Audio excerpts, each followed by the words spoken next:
வணக்கங்க. இந்த வீடியோவில் TNAU தென்னை ஊக்க மருந்தினை எவ்வாறு பயன்படுத்த வேண்டும் என்பதை பற்றி பார்ப்போம். வருடத்திற்கு 2 முறை 6 மாத இடைவெளியில் மரம் ஒன்றிற்கு 200 மில்லி என்ற அளவில் ஊக்க மருந்தை செலுத்த வேண்டும். இந்த ஊக்க மருந்து தேவையான சத்துக்களை வழங்கியும் மரங்களை பல்வேறு பூச்சிகளிலிருந்து இயற்கை முறையில் பாதுகாக்கவும் செய்கிறது. இந்த கரைசல் 1:4 என்ற வீதத்தில் தண்ணீருடன் கலக்கப்படுகிறது.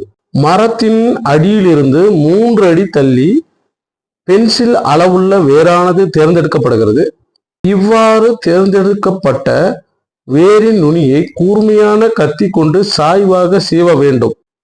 இந்த வேரை பாலிதீன் பையில் உள்ள மருந்தில் மூழ்கி இருக்குமாறு வைத்து கட்டிவிட வேண்டும்.